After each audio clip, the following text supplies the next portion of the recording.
Empezamos a recorrer el último tramo de nuestro programa de hoy. Se ha publicado hoy en el Boletín Oficial ya el texto sancionado, la nueva Constitución de la provincia de Santa Fe, que se va a jurar mañana, así que ya está en vigencia la nueva Constitución de Santa Fe, que debió esperar 63 años para una reforma, y está en línea como para ponerle un marco de cierre a todo esto Alejandra Rodenas. Alejandra es diputada provincial, pero fue convencional constituyente, además tuvo una destacada participación en una comisión fundamental, que es la de Declaraciones, Derechos y Garantías. ¿Cómo estás, Ale? Aquí te saludamos, Pablo Volcato Turco Cherep. ¿Cómo va? Miren, Uy, esa voz. exacta, o sea, no estoy como tengo la voz, Turco, buenos días, buenas tardes ya a todos y a todas. No estoy como tengo la voz, pero estamos todos muy exhaustos después de 2 meses de muchísimo trabajo. Y tanto repetir en la Comisión de Declaraciones, Derechos y Garantías que nosotros la abríamos para que los que no tienen voz tuviesen voz en la Constitución o en la Convención, que ahora, como bien decís, ya es ley suprema de la provincia, la juramos mañana. Bueno, algo de mi voz evidentemente puse en estas discusiones, porque así quedé. Pero bueno, bien, realmente muy conformes con el trabajo que se hizo desde el bloque Más para Santa Fe, muy conformes con esto de que, más allá de las diferencias político-ideológicas que teníamos al principio del proceso constituyente, y creo que lo hemos conversado, que nosotros no estábamos convencidos al inicio de votar, no, de hecho yo no la voté, la ley de necesidad de la reforma, que nos parecía que no era la oportunidad histórico-política por la situación que está atravesando el país, de apurar un proceso que requería más tiempo, más diálogo. Bueno, ese tiempo y ese diálogo, por lo menos por los compañeros y compañeras que integramos ese bloque y también otros bloques, y tuvimos una fuerte actividad con el interbloque de Activemos, pusimos, creo que, la voz, la energía y nuestras convicciones para tener la mejor constitución posible para los santafesinos y las santafesinas. Alejandra, vos sos docente, además, y sos muy didáctica siempre, además de ser abogada, ¿no?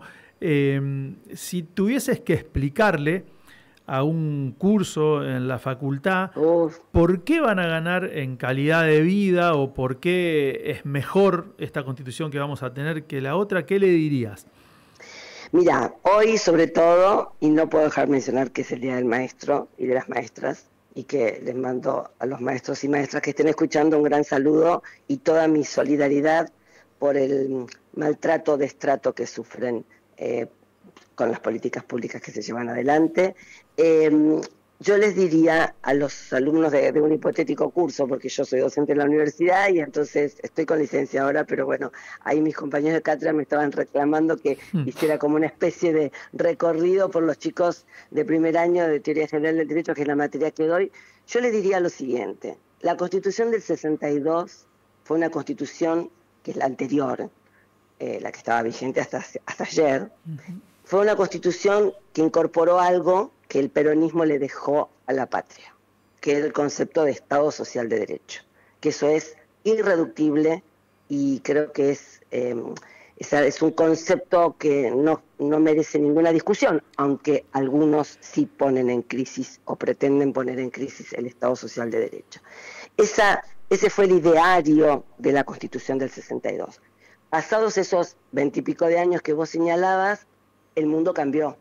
Hubo un salto cualitativo y cuantitativo, hubo una serie de demandas que comenzaron a surgir en el mundo que no estaban contenidas en la Constitución. ¿Y cuál era el riesgo de que no estén contenidas en la Constitución? Que nosotros teníamos una Constitución del 94 reformada con la incorporación de los pactos internacionales que ampliaba el plexo normativo en materia de derechos, o sea, esto que es tan importante, seguir, como decimos los docentes, ¿no?, machacando sobre esta cuestión de que los derechos son necesarios, es necesario respetar los derechos en tanto son la expresión de una necesidad, de un tiempo y de una historia determinada. Entonces, había una serie de cuestiones que a ver, te hago una somera enunciación y después seguimos charlando, pero que iban desde los derechos del medio ambiente, de los derechos de las niñas, niños y adolescentes, el derecho de los pueblos originarios, el derecho de aquellas personas que sufren una discapacidad, esas personas con discapacidad, aquellos colectivos que tienen que ver con los derechos del consumo, aquellos colectivos que tienen que ver con los derechos laborales y los derechos educativos, ya incorporando los derechos de tercera y cuarta generación. A ver, había que ayornar la Constitución. Y también había que, y creo que es lo que hicimos, hacer un gran esfuerzo para que la Constitución no quedase a medio camino. Nosotros, como peronista que soy, hubiésemos querido una especificidad mayor en algunos temas, en el sentido de que sea, no sé si más fuerte desde el punto de vista discursivo, pero sí que fuese más taxativa. Pero, por ejemplo, en la discusión que se dio con la caja de jubilaciones, que fue una discusión enorme, porque tener una caja de la provincia que contenga el fruto del laburo de hombres y mujeres que han trabajado y mucho, y que no tiene obviamente que ser transferida a la nación, eso no lo decía la Constitución. Y que nosotros hayamos logrado que en vez de que se diga indelegable, hoy se diga intransferible y aparezca la palabra movilidad, para nosotros fue una verdadera victoria del peronismo. Alejandra, y si te tuviese que preguntar al revés, ¿qué entendés que te hubiese gustado que quede plasmado y como consecuencia de haber sido parte de una minoría en la discusión, no lo pudieron instalar, no lo pudieron consagrar?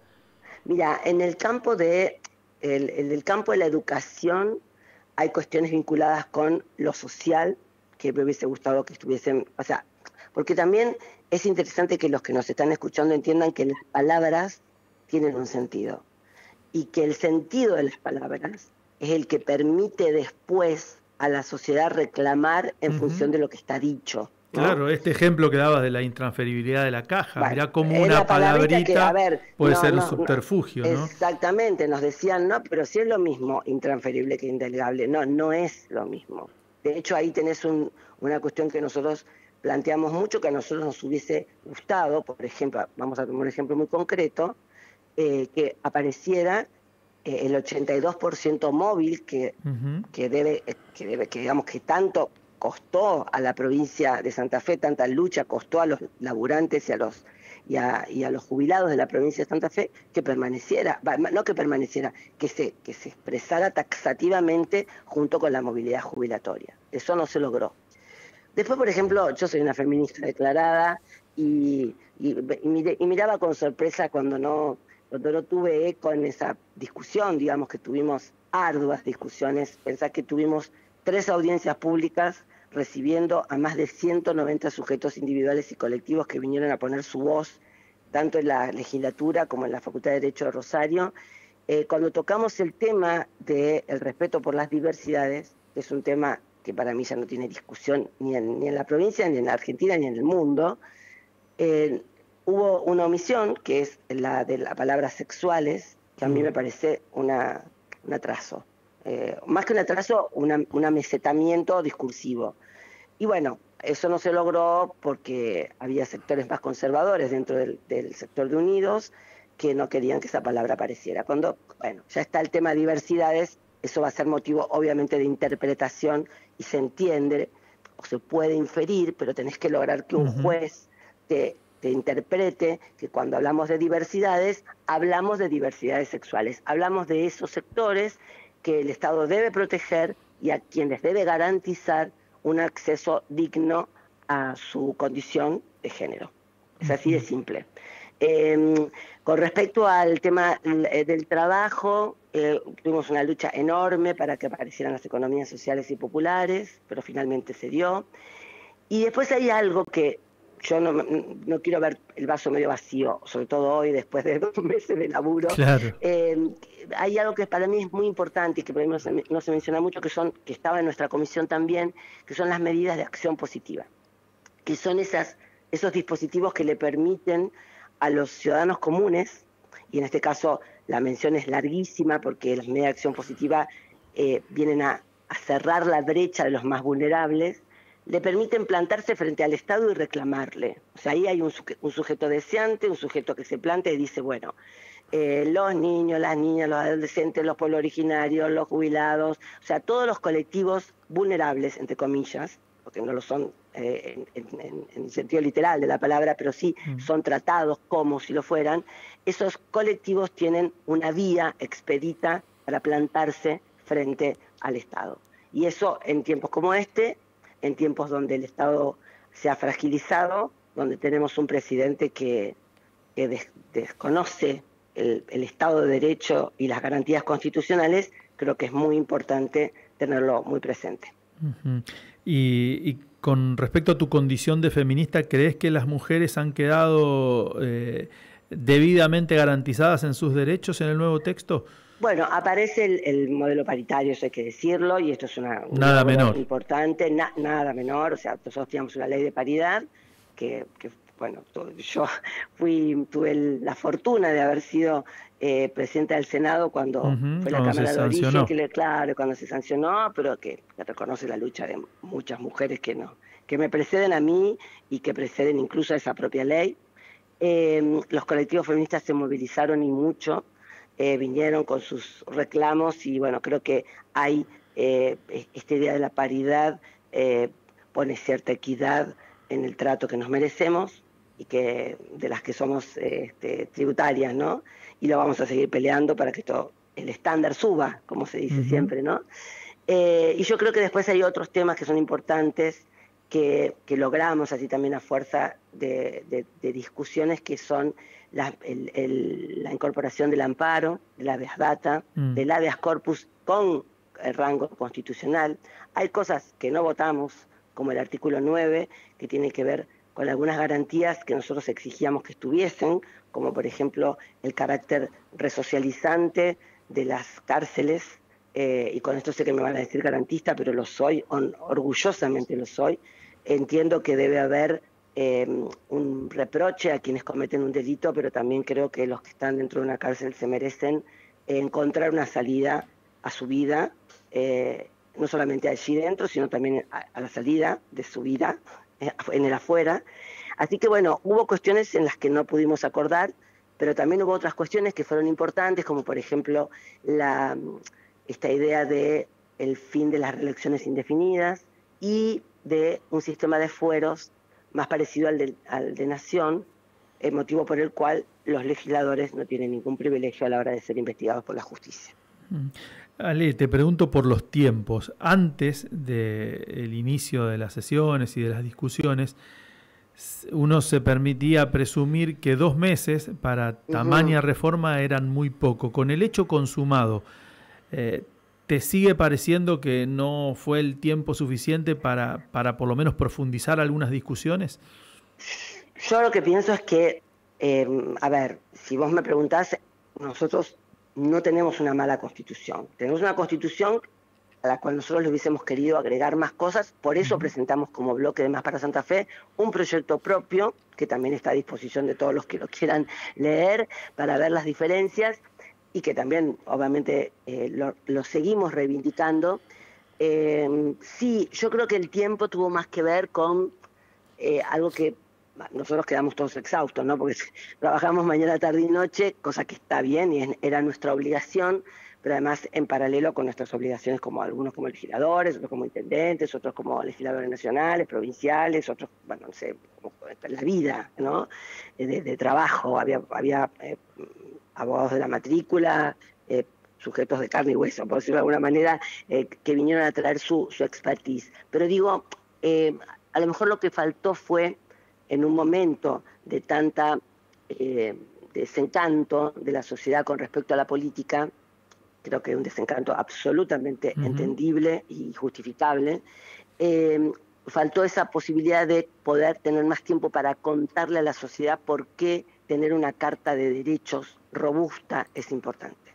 Y eso es algo que yo lo dije desde el primer día, por eso yo no voté la ley de necesidad de la reforma, dije necesitamos tiempo, necesitamos más diálogo. Bueno, algunas cosas se fueron dando, otras no, Yo no soy escéptica, trato de ser optimista, ver el vaso medio lleno, porque además creo que estamos viviendo un momento de mucho malestar en las democracias en el mundo y sobre todo en la Argentina y en Santa Fe.